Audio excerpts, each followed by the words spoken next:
Find the nature of the roots of the following quadratic equation. तो सबसे पहले हमारे पास क्वाड्रेटिक इक्वेशन ये वाली है, तो इसको हम लिख लेते हैं। तो ये है 2x² माइनस का 8x plus 5 is equal to 0। अब इसमें अगर हम ध्यान से देखें तो सबसे पहले स्टैंडर्ड इक्वेशन के हिसाब से a की वैल्यू कितनी आ गई 2, b कितना आ गया माइनस का 8 और c कितना आ गया प्लस का 5। अब यहाँ पर हमें अगर रूट्स को चेक करना है तो सबसे पहले हमें क्या देखना पड़ेगा, d की वैल्यू निकालनी पड़ेगी which is b² minus 4ac। तो ये आ जाएगा माइनस का 8 का square minus 4 times of a कितना है, a है हमारे पास 2 और c कितना दे रखा है प्लस का 5।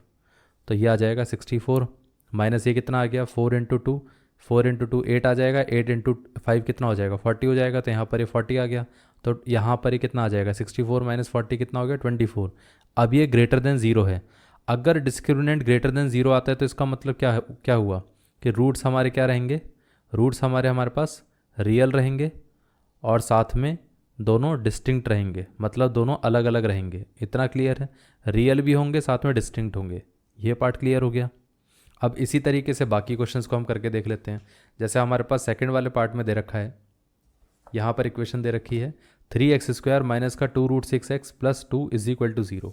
तो यहाँ पर इक्वेशन है 3x² माइनस का 2√6x plus 2 is equal to 0। अब यहाँ से अगर हम चेक करके देखें तो सबसे पहले a की वैल्यू कितनी आ गई 3, b कितना आ गया माइनस का 2√6 और c कितना आ गया प्लस का 2। अब अगर हम डिस्क्रिमिनेंट को निकालें तो वो कितना आ जाता है b² माइनस 4ac।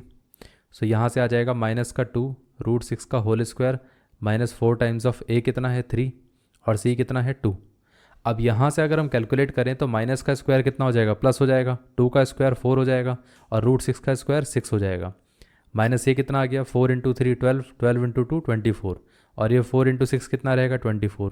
तो 24 माइनस 24 कितना आ गया 0।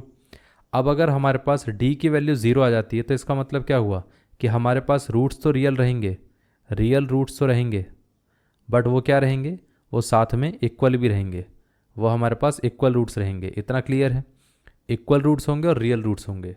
ये पार्ट क्लियर हो गया। इसी तरीके से हम थर्ड वाले पार्ट को देख लेते हैं कि यहाँ पर थर्ड वाले पार्ट में क्या दे रखा है। अब देखिए यहाँ पे दिया हुआ है 5x² माइनस का 4x plus 1 is equal to 0। तो ये इक्वेशन आ जाएगी 5x² माइनस का 4x plus 1 is equal to 0। अब यहाँ से अगर हम कैलकुलेट करें तो ये कितना आता है। अब सबसे पहले a की वैल्यू कितनी आएगी 5 और b कितना आ जाएगा माइनस का 4 और c कितना आ जाएगा प्लस का 1।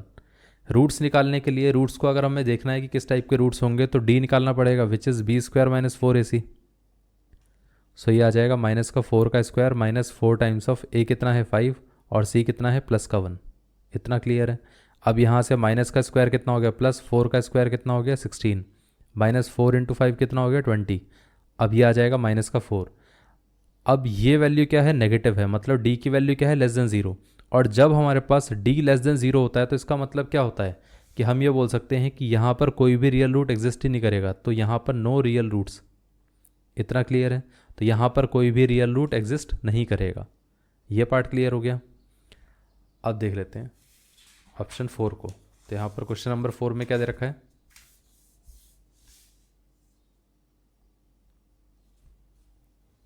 अब देखिए यहाँ पर पार्ट 4 में दे रखा है 5x into x minus 2 plus 6 is equal to 0। So ये इक्वेशन है 5x into x minus 2, x minus 2 था तो यहाँ पर एक्स माइनस 2 इज प्लस, इसको पूरे को हटा देते हैं 5x into x minus 2 plus 6 is equal to 0। अब सबसे पहले हमें क्या करना पड़ेगा, इस इक्वेशन को स्टैंडर्ड फॉर्म में लाना पड़ेगा। तो यहाँ पर हम इसको मल्टीप्लाई कर देते हैं तो ये आ जाएगा 5x² माइनस का 5 इंटू 2 कितना आ गया 10, 10x plus 6 is equal to 0। अब यहाँ से देखिए a की वैल्यू कितनी आ गई 5 और b कितना आ गया माइनस का 10 और c कितना आ गया प्लस का 6। इतना क्लियर है। तो यहाँ से अगर हम d निकालने जाएँ तो वो कितना आ जाता है b² minus 4 times of ac। सो ये आ जाएगा माइनस 10 का square minus 4 times of a कितना है 5 और c कितना है 6। अब माइनस का स्क्वायर कितना होगा पॉजिटिव, 10 का स्क्वायर कितना हो जाएगा 100 और ये कितना आ जाएगा माइनस 4 इंटू कितना हो गया माइनस 4 इंटू 5 20, 20 इंटू 6 कितना हो गया 120। सो ये आ जाएगा माइनस का 20 विच इज़ लेस देन 0। तो d अगर हमारे पास लेस देन 0 आता है तो इसका मतलब क्या है, इसका मतलब नो रियल रूट्स। इतना क्लियर है, नो रियल रूट्स। अब यहाँ पर कोई भी रियल रूट एग्जिस्ट करेगा नहीं। ये पार्ट क्लियर हो गया। तो इस केस में कोई रियल रूट नहीं आएगा। अब हम आ जाते हैं पार्ट 5 पे। पार्ट 5 में क्या दे रखा है, 12x² माइनस का 4√5x plus 1 plus 5 is equal to 0। तो यहाँ पर ये दिया गया है 12x² माइनस का 4√15 into x plus 5 is equal to 0। अब अगर स्टैंडर्ड इक्वेशन के हिसाब से देखा जाए तो यहाँ पर इसको अगर हम कंपेयर करेंगे तो ये कितना आएगा, a आ जाएगा हमारे पास 12 और b कितना आ जाएगा माइनस का 4√15 और c कितना आ जाएगा, c आ जाएगा प्लस का 5। अब यहाँ से अगर हम d निकालने जाएँ, डिस्क्रिमिनेंट निकालने जाएंगे तो वो कितना आएगा, b² minus 4ac which is minus का 4√15 इसका square minus 4 times of a कितना है 12 और c कितना दे रखा है प्लस का 5। सो ये आ जाएगा माइनस का स्क्वायर पॉजिटिव हो जाएगा, 4 का स्क्वायर 16 हो गया और √15 का स्क्वायर कितना हो जाएगा 15 हो जाएगा माइनस 4 इंटू, अब देखिए यहाँ पर 4 इंटू 5 कितना हो गया 4 5 20, 20 इंटू 12 कितना हो जाएगा 240। अब यहाँ पर अगर आप ध्यान से देखोगे तो 16 इंटू 15 कितना रहेगा, 16 इंटू 10 कितना होता 160 हो जाता, प्लस 16 इंटू 5 कितना होता 80 हो जाता माइनस 240। अब 160 प्लस 80 कितना हो गया 240 माइनस 240, ये कितना आ जाएगा 0 आ जाएगा। अब यहाँ पर अगर हमारे पास ये वाली वैल्यू 0 है तो d की वैल्यू जब 0 आती है तब क्या होता है, तब यहाँ पर रियल रूट्स तो हैं, रियल रूट्स तो रहेंगे बट साथ में वो दोनों क्या रहेंगे, इक्वल भी रहेंगे। रियल रूट्स भी रहेंगे लेकिन वो दोनों इक्वल भी रहेंगे। तो यहाँ पर हमारे पास रियल रूट्स भी हैं और इक्वल भी हैं। ये पार्ट क्लियर हो गया। अब हम आ जाते हैं पार्ट नंबर 6 पे। 6th पार्ट में क्या दे रखा है, अब देखिए यहाँ पर इक्वेशन हमें क्या दे रखी है, इक्वेशन दे रखी है x² माइनस का x plus 2 is equal to 0। तो यहाँ पर यह आ जाएगा पार्ट 6 x² माइनस का x plus 2 is equal to 0।